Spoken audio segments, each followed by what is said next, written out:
All right, we'll start second Board of Adjustment meeting. We'll go ahead and call the meeting to order. We'll start with roll call again. Coors. Here. Rosengren. Here. Mill. Present. Lessline. Here. McDonald. Here. Okay, any amendments or removals to the agenda? If not, I need a motion.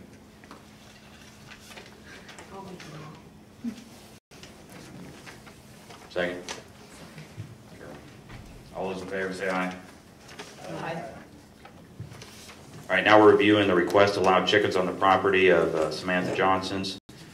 We'll start out, we'll open the public hearing.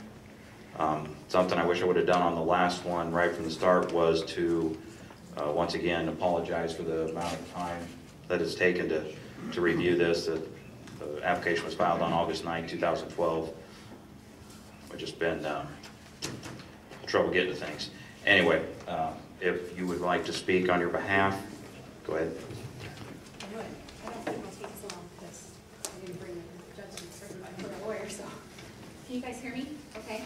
No. You got anything? Sorry. All right. I think my voice sounds funny. Let me just tell you a little bit about our family and how we ended up with chickens. We decided to move to Logan, Iowa in June of 2007 is actually when the purchase of our property closed. The first thing we were attracted to in Logan was the school. All of you know that we have a lot of kids, and the quality of the education that they would get, that they would receive, and where they would go to school was very important. So once we got sold on the school, we started looking for a property in Logan. We specifically did not move to the country because of certain needs of some of our children. We were afraid that that would isolate them, that it would put them too far from civilization, from things that they would need access to, such as a drugstore, a grocery store, things like that. So my husband found a piece of property that he called the best of both worlds, which was, all of you know, the old Key house, the old Key property up there, where it's in town, but it's basically a little farm. It has a detached garage. On the back side of the garage was a chicken coop that was built very nicely, very secure, with a cement floor with 2 cleanouts in it, and also there's a really nice barn. When we got there and moved in, I discovered, and I actually thought it was kind of funny, that there was still horse feed and horseshoes in the barn, and there was still remnants of chickens being there in the cleanouts. And I thought, well, that's kind of funny, because I didn't think that I didn't know if the Keys had them or what. We didn't know them, and we didn't really know anybody. But we immediately set about plans of putting in a very nice garden and getting the chicken coop ready for the chickens, which we had planned to get, for the reasons that all of you can imagine. That's the whole point of living in Iowa, is kind of getting back to the salt of the earth type living, growing our own garden, canning our own food, planting fruit trees, gathering our own eggs. I'm sorry I didn't know that how many of you there were going to be, so I just brought one picture. I'll figure this over to you. This shows a picture of both the outside and the inside of my chicken coop. That was when it had chickens in it. As you can see, I think it's a nice habitat for the chickens. They're very warm, and like I said, they're secure. We actually have our chicken coop behind a double fence. The inside, like I said, is in an actually cement floored 2x4 building, and there's a little trap door where they go outside to a place that has 360. It's covered on the top. My husband actually put some chicken wire across the top because we have owls that live in the oak tree over the barn, and they were looking like those chickens looked pretty good, so we covered them up. And then the chicken coop happens to be inside the garden, so there's actually a second fence where you can see there the gravel area is the garden area. Anyway, we got these baby chicks in the mail. The Logan post office delivered them to us. We've always mail ordered them, and they come in the box, and of course that's a very exciting day. And we just have a little brooder lamp for them. We've been doing it for 5 years. We keep approximately anywhere from 10, I think, was the lowest we got down to. I think one time we were up to 15, and we immediately lost 2, so I think that put us down at 13. I like to keep that many because of the size of my family. That puts me at about a dozen eggs a day, and we can almost eat that. Not quite. We do sometimes gain a surplus, and when we have a surplus of eggs sitting around, of course, we just immediately share those with our friends and neighbors. And some people laugh at me because when they visit my house, I'm like pushing eggs on them. Please take some eggs with you when you leave, you know, because I don't want them to go bad. But like I said, we have kept this little backyard chicken coop without incident for 5 years. I have purchased most of my chicken feed during this period of time at Do It Best in Logan. I pull my big red van right up to the front and buy the feed, and Bill or his wife Chris would kindly carry it out and put it in the back of the van for me because I can't lift the bag. And we just haven't had any problems. To my knowledge, I don't think we've ever had any get out onto the street or anything like that. I can certainly understand people's concern with that, but I would think those are the same concerns with cats and dogs and children that we'll have, that we need to always be mindful about vehicles, no matter what you've got in your yard. During this time, during the 5 years, my daughter Savannah Johnson has been the primary caretaker for the chickens. We have a lot of kids. They all have their certain chores. That is her job. She maintains the coop exclusively. She cleans it almost daily. That includes sweeping, cleaning things up that need to be cleaned up. She keeps it very tidy, and also feeding and watering the chickens and monitoring their overall welfare. If she notices that there's one getting picked on or somebody having a problem or the girls aren't getting along, then somebody gets moved, you know, so there's no fighting. So everyone's feathers stay looking pretty. You know, things like that. Back in late spring, early summer, there started to be some complaints coming in to Elmer that I'm aware of. These complaints were politically motivated for reasons that I'm sure that all of you understand. At that time, Elmer did speak to me and told me that I needed to get a variance or something and that I should probably go up the hill and meet the Heebs, who I had never met before at that time. They actually just lived 2 doors from us. If you just count doors, oh, 3, it's 3, I'm sorry, pardon me. But, you know, just right up the hill there. And because he's the one who told me that they were also going to have this trouble, or they were fellow chicken owners. And at I don't remember the exact day, I think it was August 10th, right after I had been on a 4-week-long vacation out of town. I filed my variance when I got home. I think it was the next day or 2 in the mail, I received a citation. And from that time until, it took me a few days, it took me I think 8 days to find what I'll call foster homes for the chickens. Of course, we did not want to part with them, but we felt like in the interest of keeping the peace that that's what we should do. So they are out on a farm in the country waiting to come home. Hopefully we work this out. I have brought for you tonight a few things. One thing that I brought is letters of support from my neighbors. They're in here. I didn't make copies for everybody, but I'll just give it to you. Testifying that there has never been a problem, that they've never had a problem with odor or noise or anything like that. We've never had a rooster. We don't want one. And I do have some neighbors that came here tonight that would be willing to speak to you if you'll give them a moment. Bonnie and Lori Storm. Can they do that now? Let them be with the okay. Okay. I brought another thing, just a little piece of anecdotal evidence. I understand that you're trying to do a very good job of working within the law. I completely understand that. I think you also understand that for us, the chickens are an emotional issue, that they have become pets and that they are important to us emotionally in that way. So although this may, like I said, I respect the fact that you're trying to work within the rule of law, but I'd appreciate if you would just take a look at this. Dr. Heeb, I have a little story for you. Dr. Heeb had a chicken that was, I'll just say, sick. The details of it are in this little packet that I made for you. And my daughter and also her friend, Mike, were able to assist Dr. Heeb in performing a surgery on this chicken. And the chicken recovered and is actually doing really, really well. And it's a really kind of cool story. And I've made a little packet for you to read. And the neatest part of it, in my opinion, is that this story, along with the photos, are going to be published in this nationally syndicated magazine in their February-March issue. I think it's February-March, yeah. It's every 2 months. So I just think that's really cool, and it's a great experience, and it's good. You know, it's good for our community to have these kind of positive stories. So let me just give all of them to you, if you want. think there's enough for everybody, except for maybe you, Jason. I'm sorry.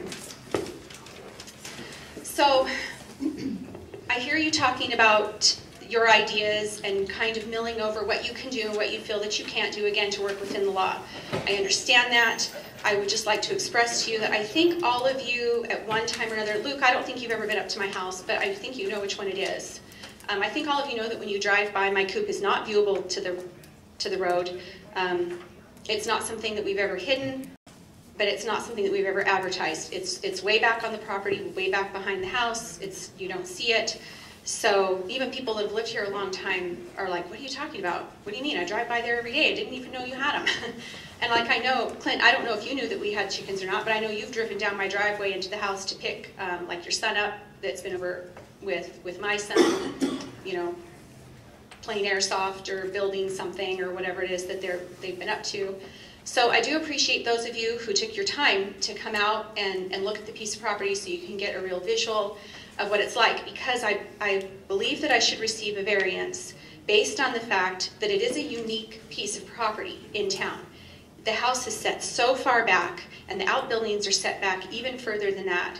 And I didn't bring an aerial map. I didn't know if maybe you prepared one for your end of it, but you know how it is. It's really in the center of my 1.5 acres is where kind of my buildings sit. I feel that because it's a unique piece of property, that it does support the birds properly. And the proof is in the pudding, so to speak. I think just the very fact that we've had them there for 5 years and we haven't had a problem, we haven't had complaints or anything go wrong, or most people even know that they're there, shows that the property supports them in a way that's conducive to living in town where we are. But that it is a unique piece of property. I also have a second point that I believe I should receive a variance on. We have a legitimate medical need. I did bring with me a review and a note from a physician. I do not want to present that to you in this open meeting because I do not want it made public record. I don't want it used in the newspaper. I don't want it used on Facebook or anything like that. I believe that would cause harm.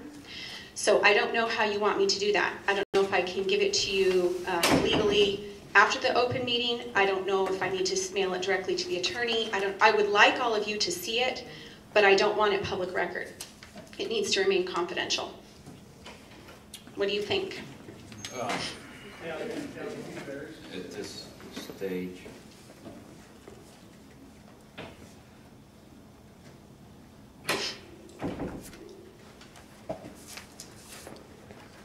I'll take it and we'll work through it as we go through the meeting. I won't pull it out until we get it. Are you sure? Are you sure that if I don't hand it to you, somebody's not going to grab it? And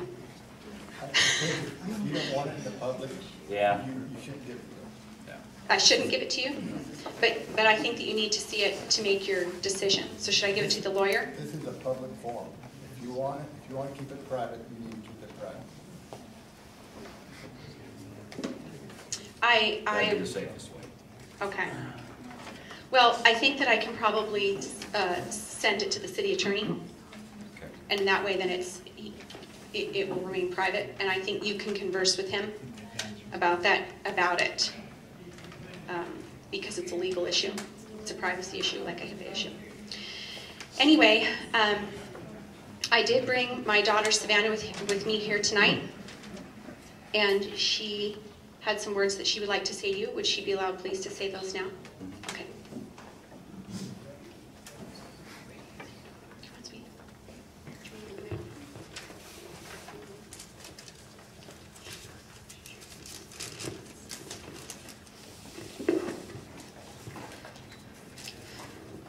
Well, as you can see, before my chickens were taken from me, I would go outside every day, first thing in the morning, and let them out into the garden for fresh air and some sunshine. During the rest of the day, I would go check on them to make sure they were safe, happy, healthy, and supplied with plenty of food and water. And every afternoon I would collect the eggs, which we sometimes would give to our friends and neighbors. By nightfall I would make sure that they were all in the coop, and then lock all the windows and doors to prevent any animals from getting in. Sometimes during the day I would even give them special treats such as the leftover parts of fruits and vegetables and sometimes the crust of bread. And whenever one of the chickens are being picked on by the others, I would separate her from them so her wounds could heal, or just simply for some alone time, just so she could feel better. But then we received a message saying that we could not keep them, and I was devastated when I first heard of this.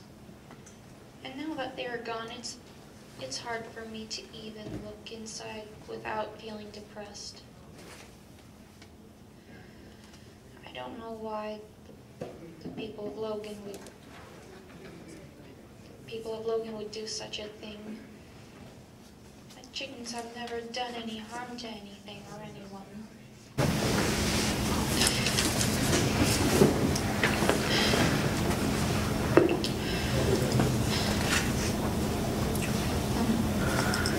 Please.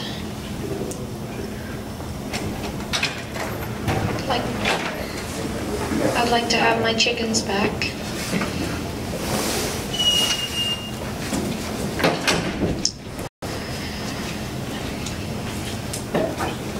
To me, they're a family, and I loved them ever since they were baby chicks. There are even a few that we named.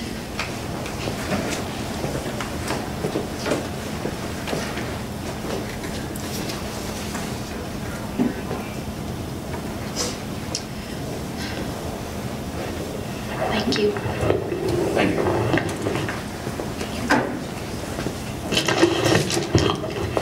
Okay, I don't really have, a lot else to add. Like I said, I would like to get this to the city attorney, and I'll get it to him as soon as possible. I'll possibly even fax it tomorrow, so he has your email it or something like that, so that you can discuss it with him. I believe all of you have access to him if you want to do that.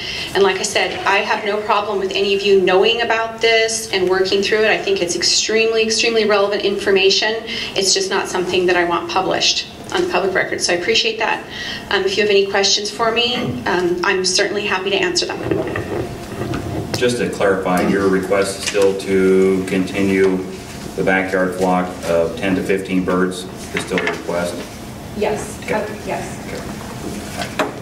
Samantha, I have a couple Sure. questions. How many acres do you have? We have 1.5. Not exactly. It's close to that, but it's about an acre and a half. My understanding, Jason, if you can weigh in here, if the solution we came up for Heaves is to reclassify the property, rezone. But the house has to be still kept as residential, correct? Correct. Yeah, correct. So there might be an issue where the resolution we have for the Heaves doesn't work for you, depending on the issues related to how many acres it takes to be classified as agriculture. First of all, I think you should be commended for getting rid of your chickens now. I appreciate that. And working through the solutions. I don't know if the resolution we have in mind for the Heaves will do you any good, is my concern. What do you perceive if you fail at this level? What is the next level? Well, I think that, like I said, I think that I understand what you're saying about the actual physical property. That maybe what works for her legally might not work for me. I would appreciate I would take a temporary variance, even so that Savannah can get her animals back while it's worked through. I think that the medical information is going to be extremely supportive of that and does not create a situation for you where you will have this fallout or this windfall that you're concerned of everybody wanting these constant meetings, because where you guys just feel like you'll be inundated with special requests. And I don't think that's the case for me, but Have you looked into how other cities have dealt with poultry? I actually have. Dr. Heeb actually helped the Lake City, Iowa, very recently, didn't last me that she's still there. No, she's not. Okay. Write their new chicken ordinance that they just passed. And she has a good law that she actually helped them come up with.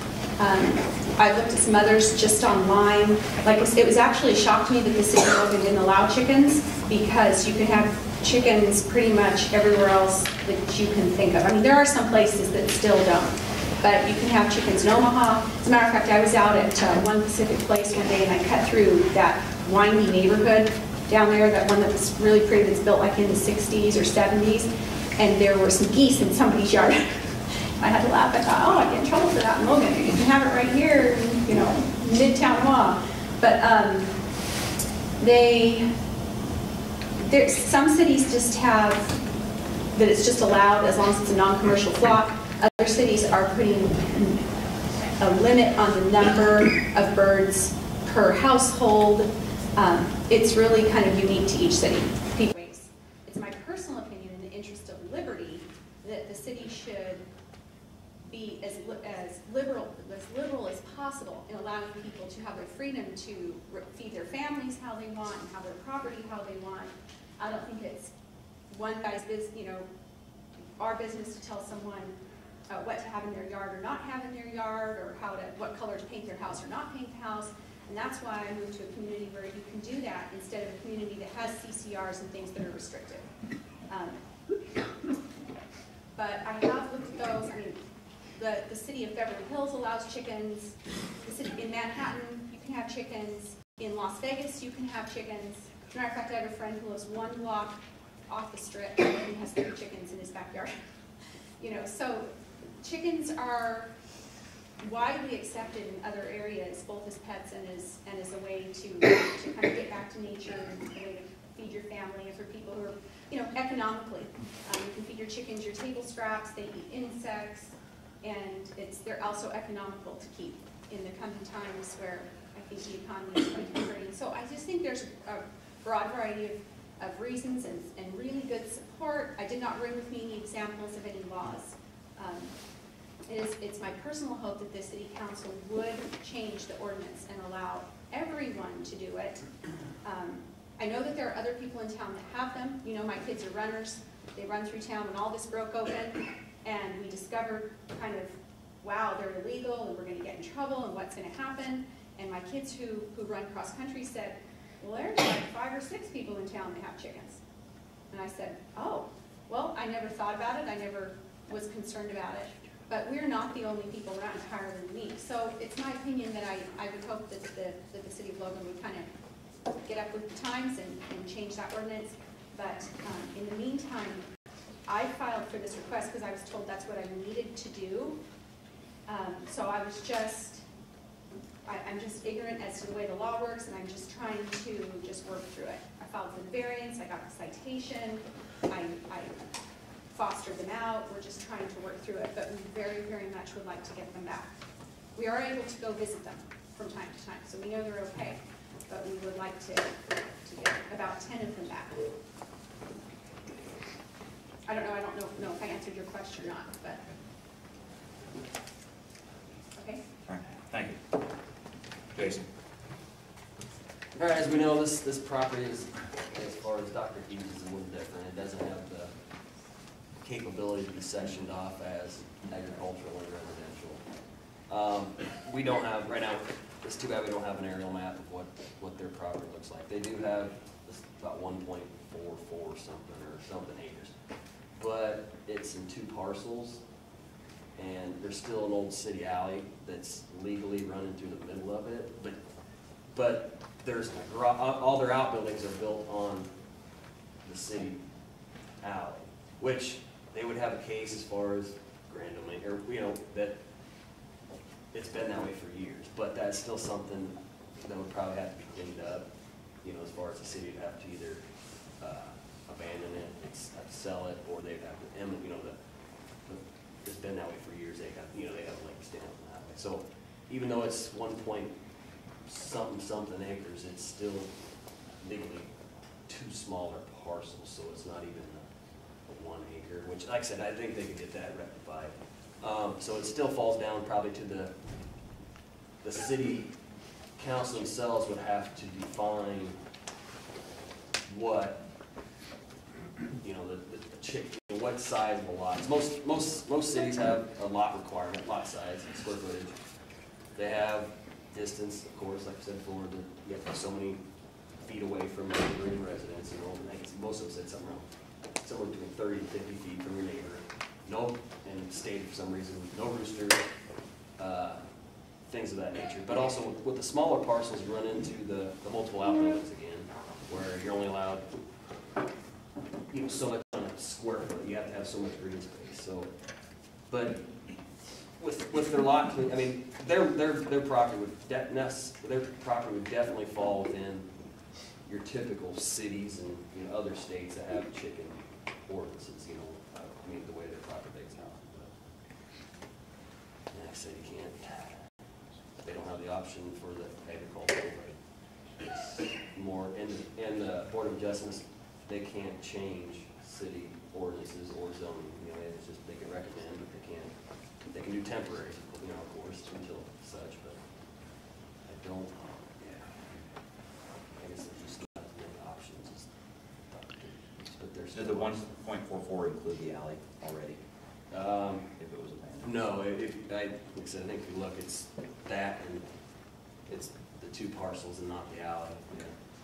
But I mean, it's been that way for their house built in probably 1890 something. So I'm sure there was that handshake with the city, you know, councilman that this would never be, you know, developed and it's your property, but nothing was ever in writing.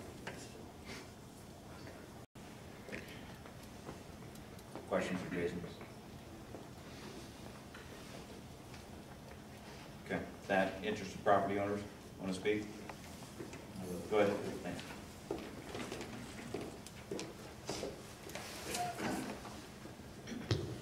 Monty Storm, live on 303 West 3rd. Been there about 20 years now.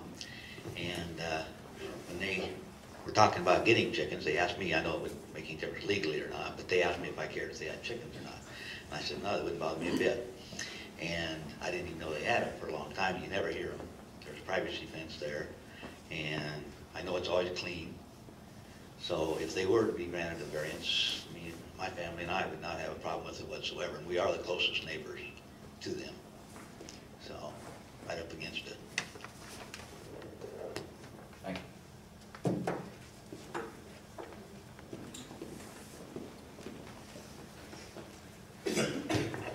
I'm Ross Heeb. I live at 524 West 4th Street. I empathize with you because I have served on a Board of Adjustment before, and I did 2 terms as a city councilman in the city of Yuma, and one of those terms I was deputy mayor. And it's my understanding when it's ordinances involved, that's the council's purview. I don't know why you guys are here, my lawyer notwithstanding.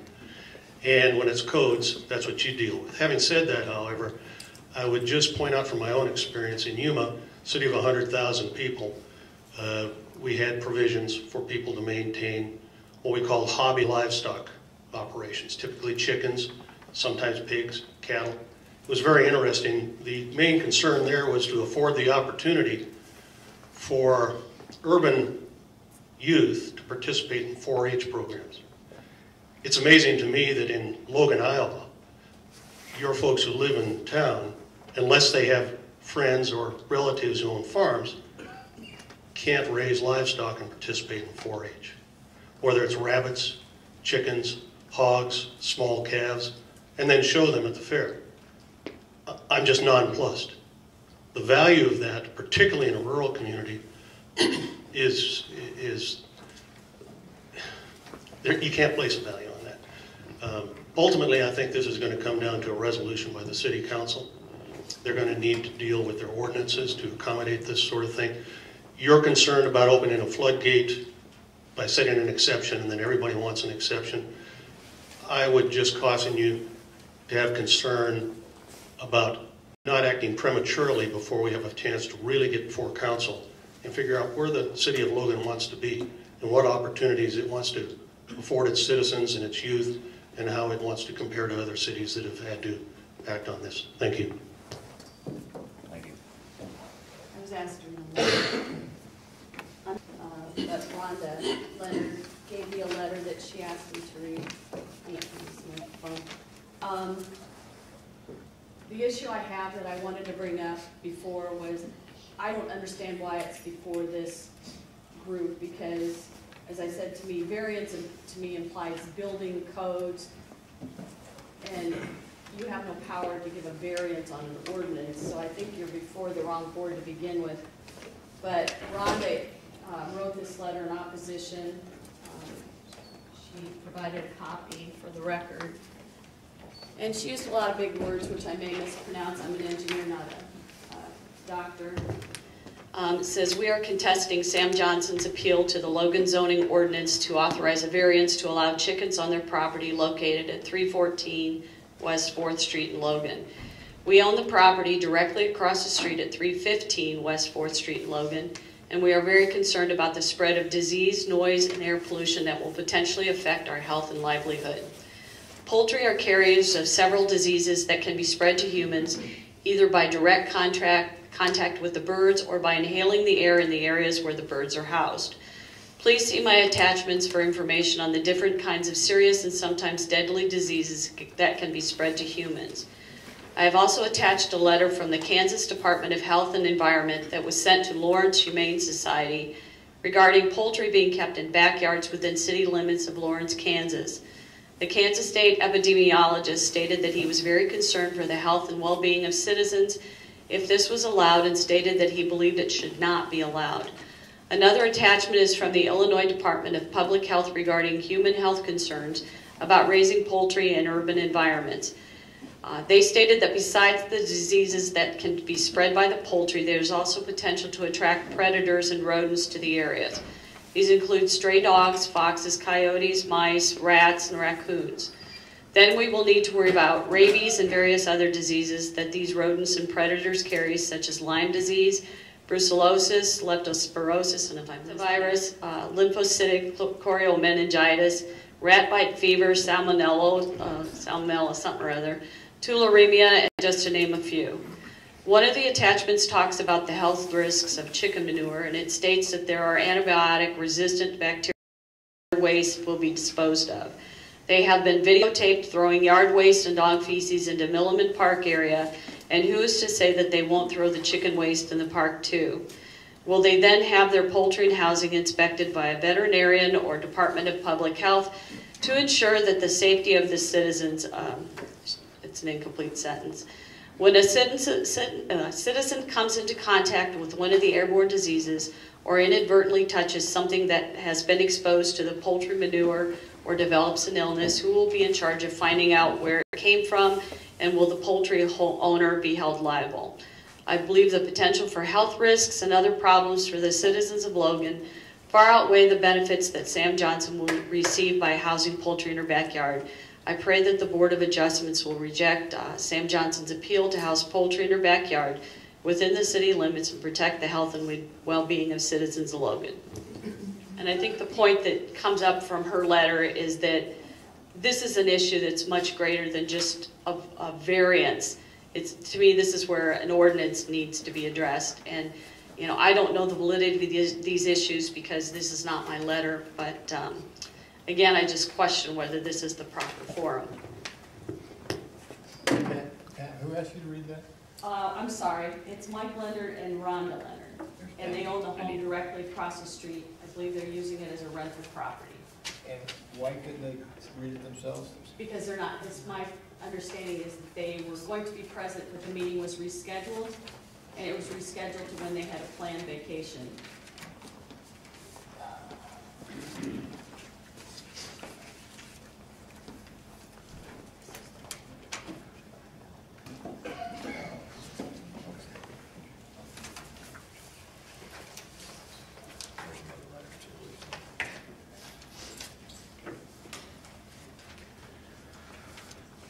Others?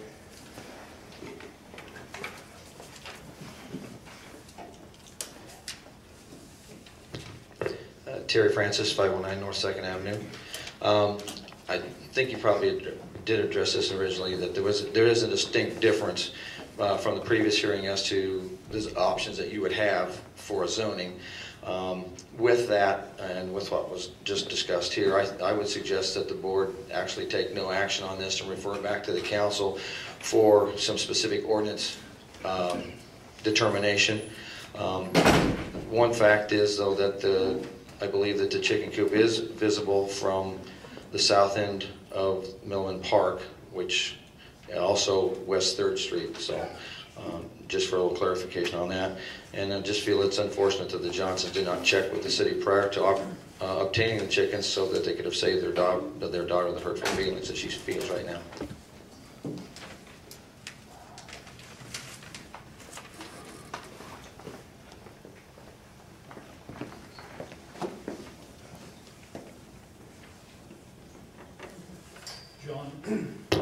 John Mill, 504 North 2nd Avenue. My question would probably be why the Johnsons were singled out, might I say, and the Hebes were allowed to keep their chickens. Shouldn't it be all the chickens leave? It's a question. Elmer? I don't think. You have you don't have to answer. We haven't been in charge of that. It's just the way it looks. Well, the way it looks and the way it is. Okay.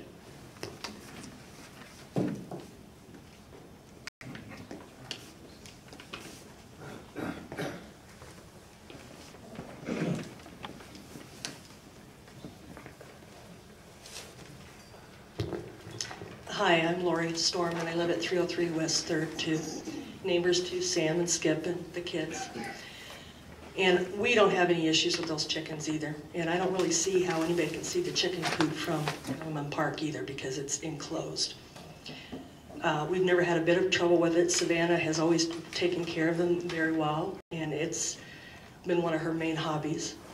And I do feel, too, that the Johnsons have been singled out because they had to get rid of their chickens.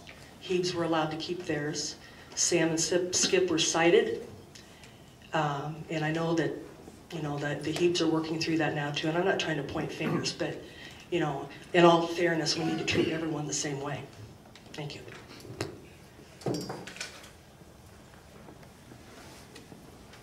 That, Samantha, I would more comments? like to make just a few comments. Can I see a copy of that letter? That Rhonda Land's letter?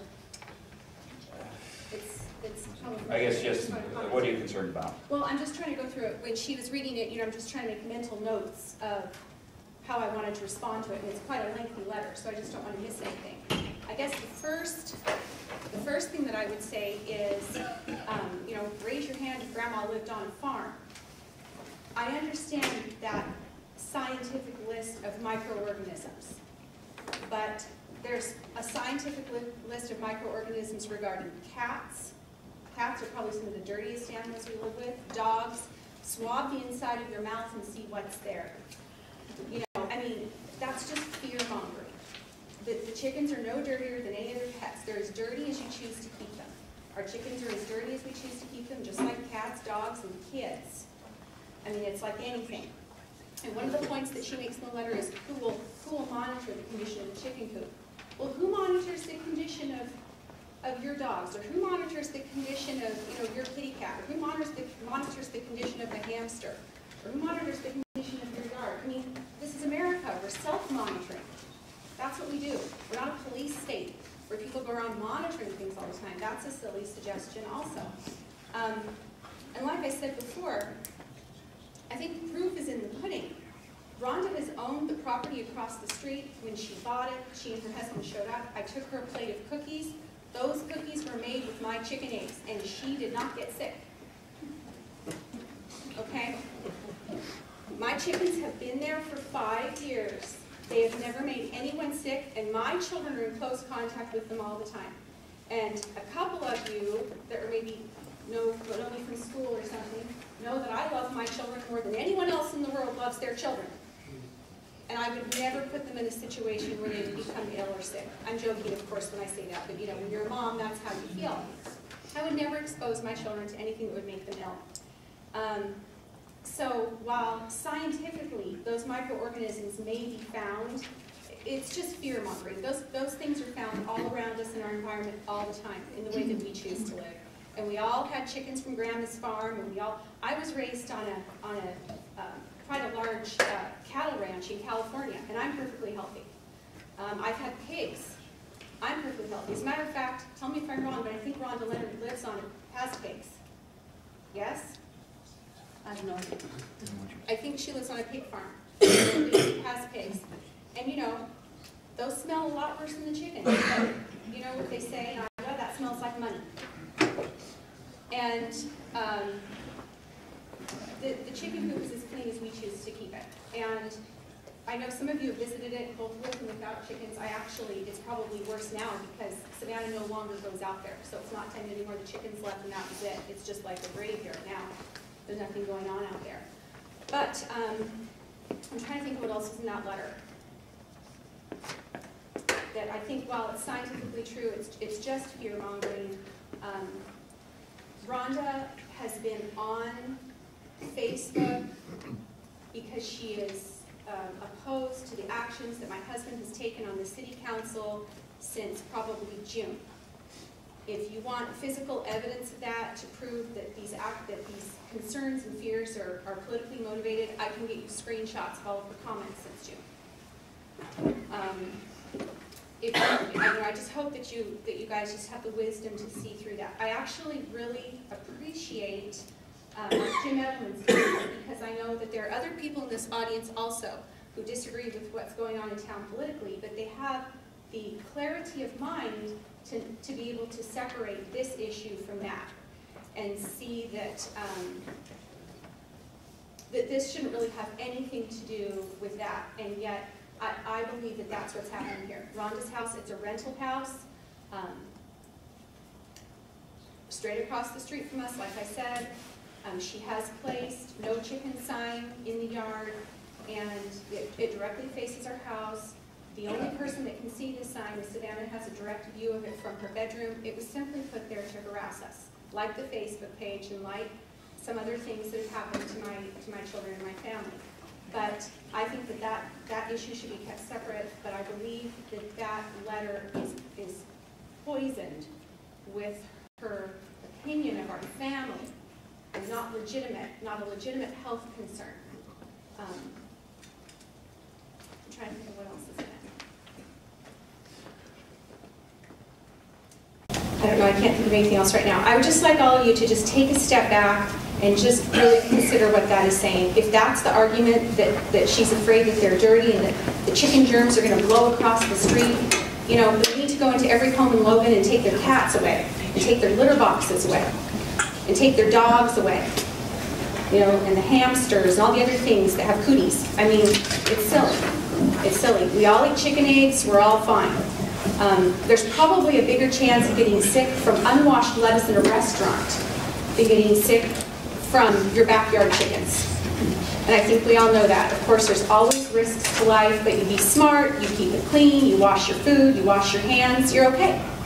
That's my response to that. Thank you.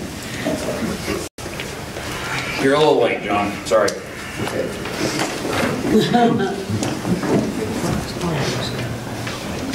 Okay, with that, we're going to adjourn the public hearing and open our regular meetings. Okay, we'll go around again. Anybody got comments? Throw in on this.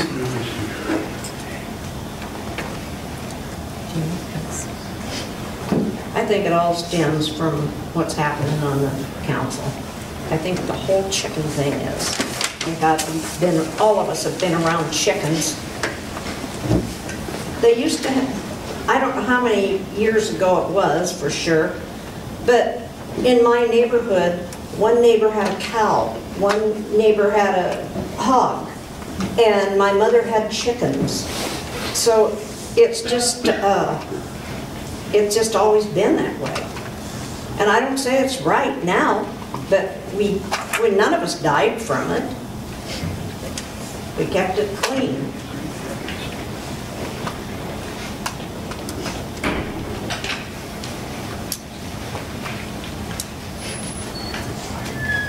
Comments, concerns?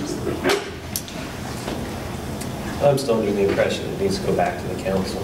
That the council needs to come up with whatever solution it is for this, if there is a solution. It's not us granting variances, one-offs every time somebody wants to have a chicken.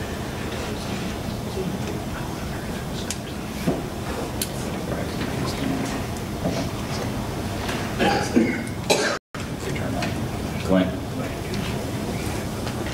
I think Luke's point is very valid. At this stage of the game, because we tabled the previous motion, I don't see how we can't also table this one and give a chance for that process to work.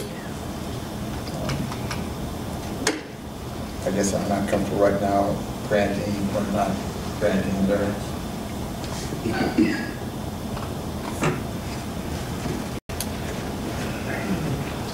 I agree. Okay, make a motion. I'll make a motion and table it. Second? Second. One second. Excuse me.